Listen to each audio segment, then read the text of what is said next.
Bismillahirrahmanirrahim.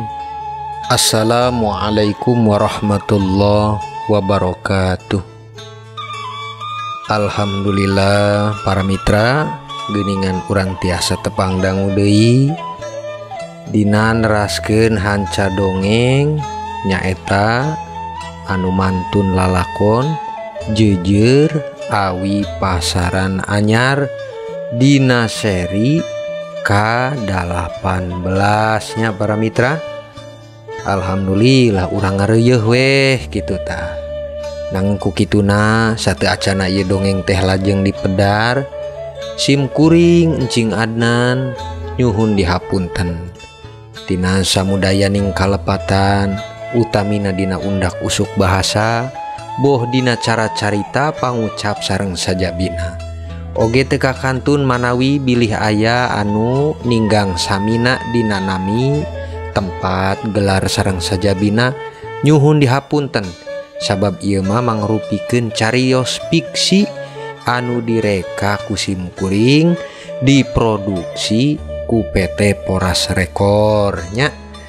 Ku kituna sakali deui mangga ka para mitra anu teu acan subscribe diantos subscribe-na anu muktoskeun kana dukunganana supados ieu program dongeng Sunda tiasa saterasna urang tayangkeun.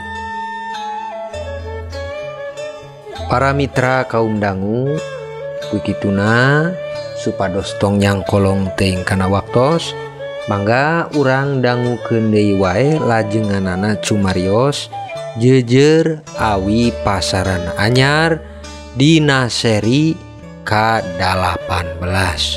Wilujeng ngadangukeun yuk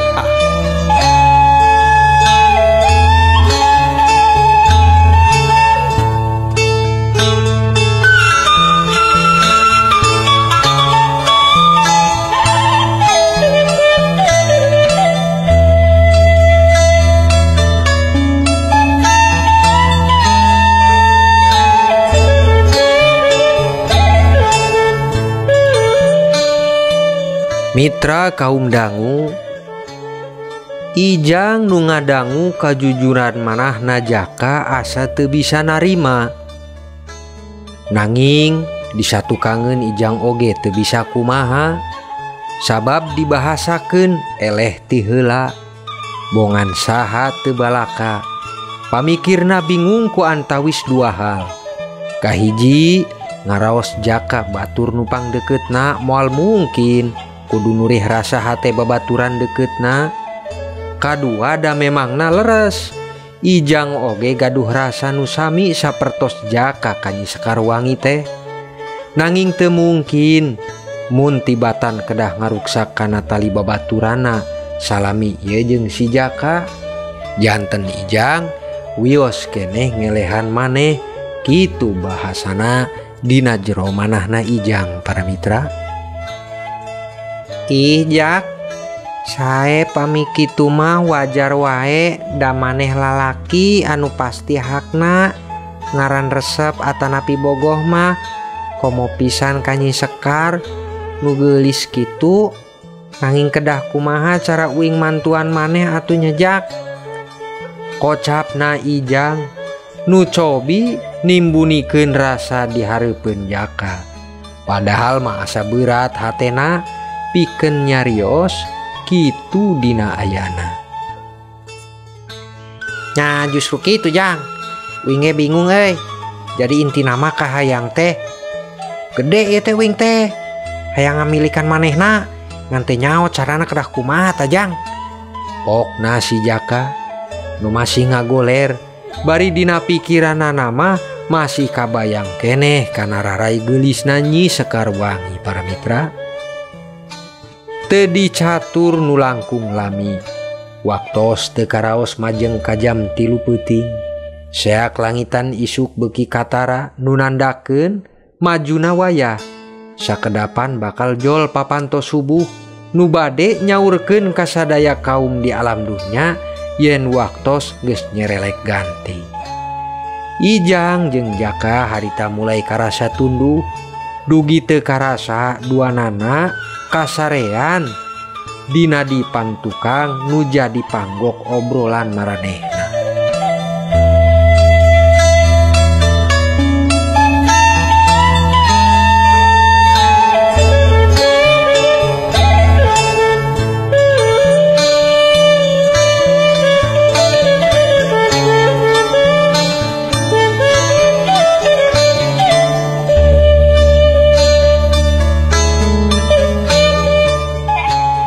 Mitra kaum dangu, hayam jago geus kongkorongok, cai solokan milih santer nu ngocor ka pepelakan, tatanduran di lembur geus royo majeng ka panen, ngeplakna cai walungan nambah waas dina ningal kating triman di eta lembur gobogan para mitra.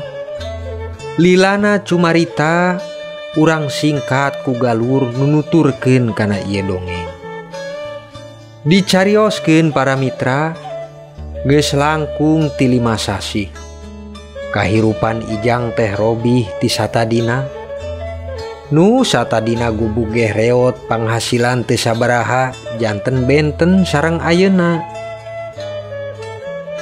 Bumina nangtung lir saibarat gedong, usahana majeng sabab kiwari Ijang teh janten ngolah usaha ternak lele nu cara ngajualna ka pasaran tempat bandar lauk anu nampungna. Nya harita kirang langkung di wayah beurang ngadadak bumi Ijang teh kasumpingan tamu ku hiji wanoja geulis nu janten kaheran-heran kangge saha wae anu ningalna. Dianteur ku pangjagana atanapi ku pawonganana kalayan mantun mobil anu hideung nu jadi kandaraanana. Saha wae mangsa harita di zamana anu gaduh mobil tangtosna eta teh turunan-turunan bangsawan atanapi turunan-turunan juragan. Nu teu sanes para mitra eta teh mangrupikeun Nyi Sekarwangi, putri hiji-hijina Paku Sopandi anu janten donatur ageng dina mangsa harita diayakeun sayembara nguseup di kota teh. Assalamualaikum. Uluk salam Nyi Sekarwangi bari ngarep yen panto teh enggal aya nu mukakeun. Waalaikumsalam. Kerekek sora panto dibuka. Kaleresan harita Ijang nu mukakeun. Rarai Ijang asa beureum, simper ku teu puguh, jantung naratu, hatena gugup, sabab nu datang teh Nyi Sekarwangi nu geulisna kawanti-wanti. Duh, Nyai, geuningan Nyi Sekar, leres pan ieu teh Nyi Sekar. Taros Ijang dina ngawalan bingung sareng asa teu percaya. Peda rasa gugupna patepang deui sareng Nyi Sekarwangi para mitra. Sumuhun Kang Ijang, nuhun pami engkang masih emut ka abdi. Hapunten sate acana, ya abdi teh memang aya kaperyogian ka engkang teh.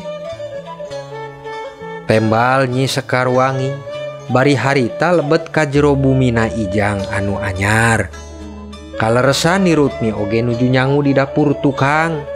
Nya harita Ijang enggal nyusul ka ninina bari ngawartosan kadongkapanana Nyi Sekarwangi. Mak, duh mak gugup Ijang ieu mak.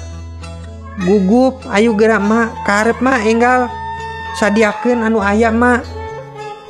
Ijang bari gugup nyusul ka Nirutmi nu keur nyangu di dapur tukang. Ari Ijang kunaon, aya naon jeung aya saha ieu teh Kasep? Taros Nirutmi sabab teu ngarti ku cara Ijang nu teu puguh ngawartosanana. Itu Nyi Sekarwangi putrina Paku Sopandi teh mak, anu Ijang kongsi caritakeun ka emak. Namun ieu teh ngadadak ka dieu. Mantake kieu Ijang asa teu puguh ieu teh mak, gugup. Beja Ijang ka Nirutmi Janten ni Rutmi oge kaget teka palang para mitra. Aduh Ijang, geningan teu disangka nyatuh emang ada melwedangan heula kasep sok Ijang baturan heula ka ditu. Tutur ni Rutmi ka Ijang. Nu janten Ijang ge langsung deui nepungan ka Nyi Sekarwangi nu ngantosan di rohangan tamu para mitra. Punten Nyai, di kantun sakedap ka tukang tadi teh nyauran emak ngawartosan yen aya Nyai. Saur Ijang barik gugup kene rasa manahna. Sakapeung anjeunna bingung dumeh tara-tara ti sasari aya putri nu ngajang ka bumina. Belang ngarepotkeun Kang, dupi punten abdi teh tataros ka sakabeh wargi paleh mendakan bumi akang. Saperkawis mah aya hiji hal anu janten kaperyogian abdi nu diutus ku Pun Rama supados dongkap ka dieu ieu teh Kang. Kocap Nyi Sekar bari nandakeun ayana Cisoca nu ngembeng atanapi ngalimbang dina dasar panona. Keheula Nyai, dupi diutus ku Pun Rama supados datang ka abdi. Nah aya naon dupi kasalahan abdi punten Nyai. Jeung oge kunaon dupi Nyai teh raraosan ngedalkeun maksud nanging kurarasaan nu kawilang sedih. Taros Ijang nu mulai janten tegep manahna pikeun naros saestuna kamaksudanana Nyi Sekarwangi tatamu ka bumina. Ngan teu lami Ni Rutmi kabujeng datang bari mantun cinteh dina tembrang. Tur disuguhan ka Nyi Sekar bari ditampi ku cara adab asor anu payus pinuh ku tata krama para mitra. Hapunten saaya panyuguh ti kami ieu teh Neng. Sok manawi seueur kirangna dina tata jeung titi dugi rawuh panglangkung munjuk sejadi hapunten ti kami ieu teh Nyai. Saur Ni Rutmi bari harita ngiring nimrung calik di rohangan tamu. Hatur nuhun Ma, nuhun katampi kasayanana, dupi sawalerna nyuhun pangapuntenna bilih kadongkapan abdi janten kawagel kana waktos kasadayana khususna ka emah sareng Kang Ijang. Walon Nyi Yusti bari nyusut Cisoca. Aduh, geuningan ceurik Nyai teh dupi din hanaonkeun jang eta Nyai, nepi ka ceurik kitu. Taros Ni Rutmi ka Ijang dumeh bingung saprakna ngiring ngariung Nyi Sekarwangi malah nyusut Cisoca di hareupeunana. Ih Ma, duka puguh Ma, justru ku Ijang oge ditaros dupi kunaon Nyai rembay citangis kitu. Walon Ijang nu sami ngarasa bingung dumeh ku ceurikna Nyi Sekarwangi. Punten Ma oge Kang, hapunten sate acana bilih dina ceurikna abdi janten kabingung kasadayana. Sabab ieu teh aya patula talina sareng tuang Rama abdi. Kocap Nyi Sekar dina cobi ngajelaskeun saestuna hal nu janten dirina ceurik. Sumuhun kunaon Nyai, geura sok balah kakeun heula aya naon salaresna dupi tuang Rama teh geuningan nepi ka disusulan ka dieu. Janten reas Ma, sok bilihna incum mangagaduan salah dina kengingna kana duit anu diakon kenging tina hasil lomba. Sok bilih istuning kenging ngarampok atanapi sajabina Nyai. Waler Ni Rutmi bari beuki teu karuan pikir sabab hawatos kadatangan Nyi Sekarwangi nu saurna katitahan ku Pun Ramana. Bilih aya patula talina kana cara Ijang nu ngengingkeun duit nu diahakon ti ladang lomba nguseup di kota teh para mitra. Sanes Ma, sanes Kang Ijang teu ngarampok atanapi sabangsana malihan eta mah leres. Halal da salaresna kenging ti ladang lomba basa harita Pun Rama ngayakeun lomba nguseup teh di kota. Walon Nyi Sekarwangi janten bungah jeung tenang pikiran hate Ni Rutmi. Nanging sadayana masih wae neundeun tumaros. Tapi naha dupi Nyi Sekarwangi teh tiasa ceurik dina tatamuna. Alhamdulillah, upami leres kitu mah janten emah teh binga sareng lega hate Nyi. Nanging kunaon ieu teh geuningan Nyai tiasa cirik kitu. Taros deui Ni Rutmi ka Nyi Sekarwangi dina cirikna. Aya maksad abdi ka dieu teh nyuhunkeun widina ti Emak supados Kang Ijang tiasa ngiring ka bumi abdi kangge ngubaran pun Rama anu nuju gering langkung ti dua sasihna Namrud teu daya jeung upaya lir saibarat kapuk nu kabaseuhan. Awakna gering Emak dupi tuang telebet ngan saukur tiasa nginum jeung nginum hungkul dina sanggupna. Nyaku kituna kaluargi teu kirang-kirang sababiah nyareatan tina kawit bangsa medis dugi kanon medis. Nanging sababaraha hal teu kapecahkeun sabab panyawat pun Bapak teh dupi teu tiasa ditoong ku kacamata medis. Sedengkeun saur nu pinter ti bangsa para tabib jeung ahli goib dupi tuang Bapak teh ukur tiasa diubarahan ku hiji lalaki nu ditunjukna teh nyaeta Kang Ijang. Kukituna Emak oge engkang sim kuring nyuhunkeun libahan tos sareng karedoanana pikeun engkang tiasa ngiring pikeun ngalongok sakantenan masian ubar kangge tuang Rama abdi. Wios saperkawis ongkos jeung biaya mah ku kaluargi disanggeman sabaraha wae bujeng menta 100, bujeng menta 200, 1 juta 2 juta ratusan juta istuning palementa langkung oge asal pun Rama teh tiasa cager deui. Kami sanggem kangge masihanana engkang. Kocap Nyi Sekar para mitra. Nunuju karoyom ku nasib sedih peda sing horeng si mana horeng tuang Ramana nuju dina kamusibahan. Aduh, cilaka simparna Mega, cilaka Nyai. Dumeh Nyai teu salah pami ngawartosan tuang Rama teh gering. Nanging ku cilakana palebah nyuhunkeun ubar ti abdi eta nu cilaka Nyai. Sabab abdi boroning tiasa ngaji alif atanapi ba dina keur ngubaran panyawat diri sorangan komo-komo ieu keur ngubaran batur nu istuning sim kuring geh teu bisa nanaon dina perkawis ieu teh Nyai. Beja Ijang para mitra Bari ngahulang bingung sabab ngaraos dirina yen teu pisan ngartos kana perkawis anu dipentana ku Nyi Sekarwangi. Sumoh Nyai leres pisan saur Ijang. Kami Nyai nyandak Ijang pikeun saukur ngalongok kaayaan tuang Rama mangga mangawidihan ngan palebah eta tah.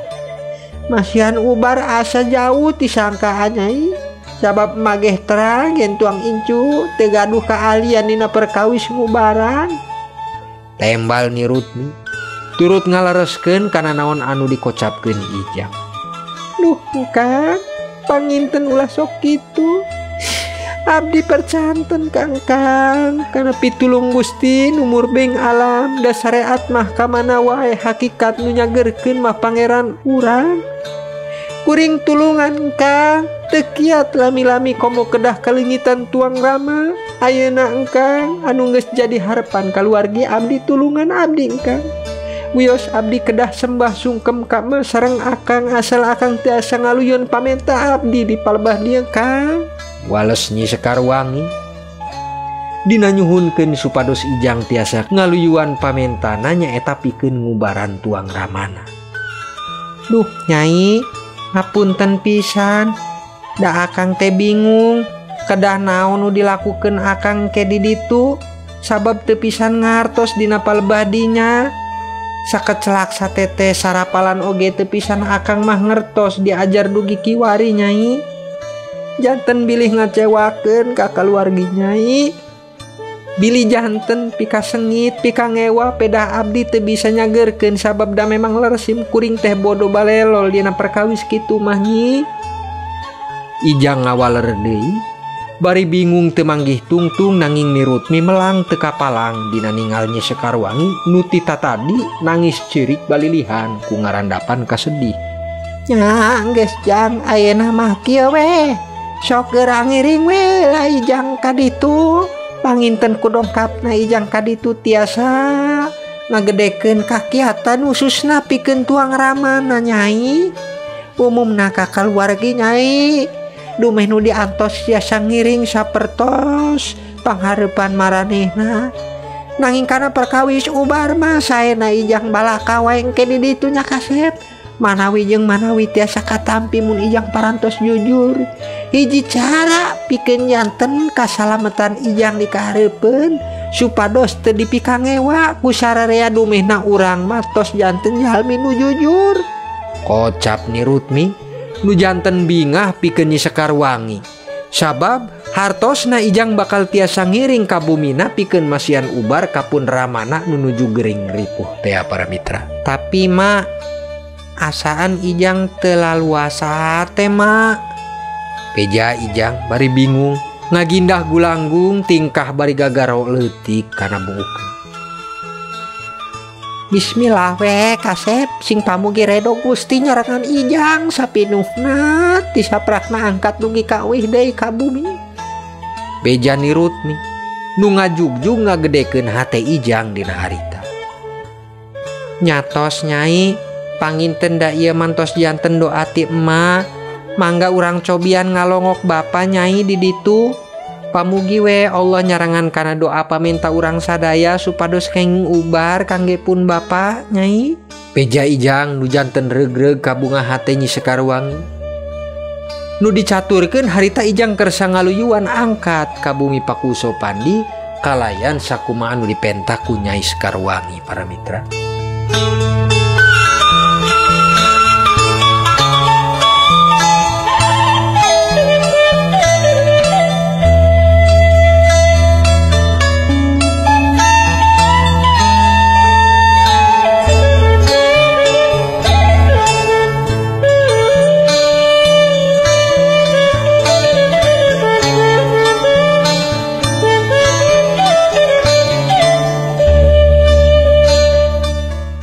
Mitra kaum dangu, singkat dina ieu carita,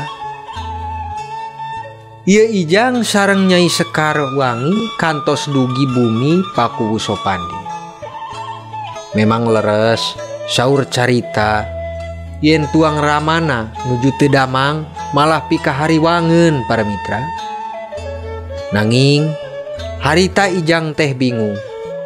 Kahiji ngarasa teu bisa nanaon, kaduana komo kudu ngubaran. Nanging di antawis lobana jalmi nyaeta keluarga Pakuwuso Pandi aya keneh nu nyarengan mangrupi hiji aki-aki katingal di salampe sorban nu bodas nganggena peci haji nu teu sanes mangrupi Bah Somali.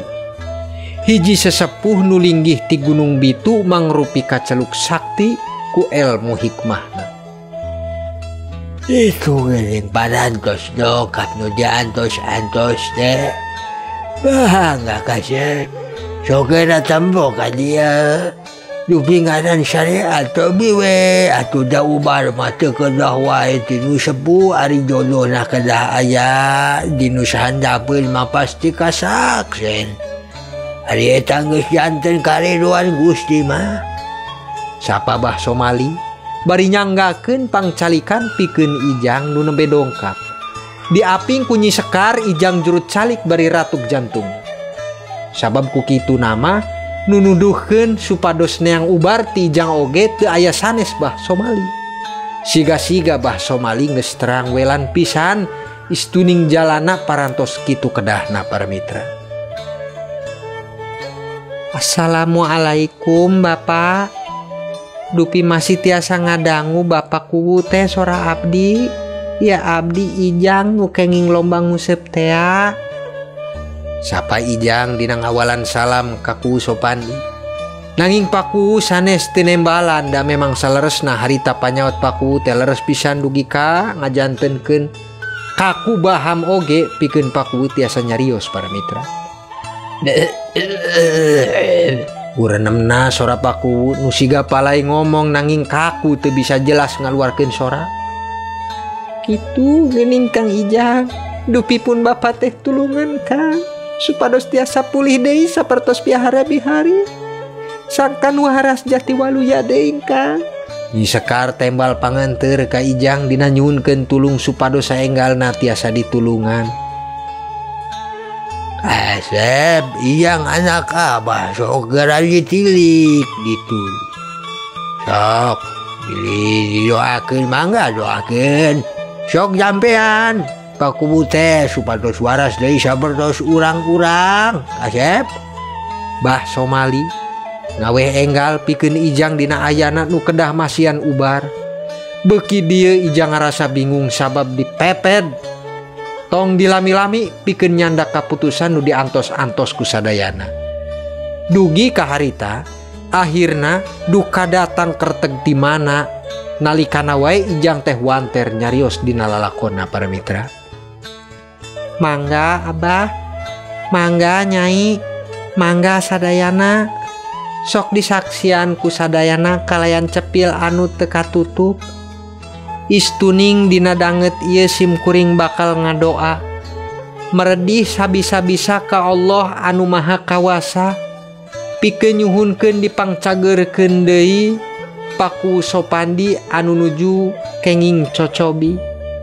Nanging dina kituna simkuring palai disaksian ku sadayana dina syarat jeung pamentana pikeun kuring ngubaran pakubu. Nah sanggem Nyai upami akang menta syarat anu pasti. Beja Ijang nu janten bunga dina hate Nyi Sekar sabab terang yen Ijang teh bakal ngubaran karamana. Teu loba carios jeung caritana harita Nyi Sekar ngawaler siap jeung nampi kana syaratna para mitra. Sanggem Kang, sanggem. Naon halna syarat nu bakal dipenta ku engkang asalkeun ngajamin Bapak tiasa cager deui mangga disaksian ku sadayana saksi. Anu aya di ieu rohangan yen istuning abdi bakal nyanggeman kalawan ridho moal ngahalang-halang pamenta engkangna naon oge.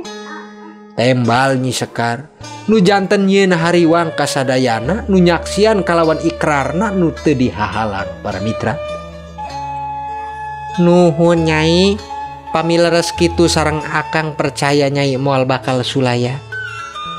Aya 2 syarat Nyi nu kedah diwajiban ku Nyai dina hal saatosna akang ngubaran atarapi dina saatosna akang ngadoa. Jelas Ijang para mitra nyuhunkeun syarat nu bakal diayakeunana dina saprakna engke Ijang tos ngubaran. Nu janten bingung oge kang disapalihna saksi sabab da biasana ngaran syarat ayana dihareup, ari ieu syarat ayana ditukang. Nanging sadayana tumerep simpe sabab percayakeun sagalana ka Ijang dina harita. Mangga Kakang, sok balakakeun syaratna abdi istuning nyanggeman sadayana engkang. Mohon Nyai disaksian ku sadayana simkuring gaduh 2 syarat nu janten kedah dilakonan ku Nyi Sekar. Kahiji mun dina sanggeusna simkuring neda doa ka Allah nu maha kawasa nyuhun dipangcageurkeun paku Sopandi. Teras nyata paku teh tiasa cager, maka wajib kanyataanana Nyi Sekar kedah redo dijadikeun istri abdi. Hartosna nyanggeman dinikahan ku abdi. Kadua mun sawalehna dina sanggeusna kuring ngadoa dupina paku can cager wae simkuring nyuhunkeun ulah diengke-engke Nyi Sekar kedah ngalekek ti koro abdi anu hartosna abdi kedah digorok make golok sapertoskeun hayam anu dipencit. Balakana Ijang nu menta syarat harita janten ngakebeg reas ka sadayana anu ngadanguna para mitra. Asa eunder sadayana ku ngadadak peda syarat nu kadua teh kaleulewihan pisan. Nanging ku kituna Ijang ge da sadar menta kitu nu aya paribasa dina manahna istuning Allah anu maha kawasa yakin langkung uninga sok sanajan hambana rangsa jahil siga ngadoja. Balakana ka Allah dina hatena siga nu nuntut kaajaiban jeung pitulungna yen istuning lamun doa nu teu diijabah janten nyawana bakal ngalayang nu hartosna di dieu Ijang ngamakripatkeun qabulna kana kakawasaan Allah anu maha nulung. Nu teu aya sanes teu deui kahalang-halang janten sidik dina pangadegna idrokun jajimun bihai sulayaqou ma'ahu taraddudu muwafiqul lil waqi'i nasyun andalili. Pamanggih anu jajim nu teu keuna owah gingsir anu akur jeung buktina nu timbul tina alasan. Aduh kasep, ku yakin sing syarat teh teu ditawis-tawis deui. Langsung kocap wae nu pantrang dina hal ieu mun kedah diletak deui ciduh nu geus rag-rag teh. Nah halares ieu teh kasep ku kituna minta kasep teh sadar ya teh kasep minta teh bah Somali asa teu ngarti teu katoong maksad ijang nunggeus teu katutup ku hijab syar'i dina pangalang hatena nu manteng langsung geus ka Allah para mitra. Aduh Kang Ijang, geuning abdi teh salah saking kubagjaran nampi syarat naon wae bakal disanggeman sabab ningalna engkang nu bade ngubaran tuang rama. Asa anjakal nanging kumaha sabab janji abdi geus teu bisa ditawar-tawar. Perkawis syarat kahiji mah teu masalah pikeun abdi saestuna abdi namping Kang. Nanging giliran syarat nu kadua asa magol dina kawanter abdi salaku makhluk biasa Kang.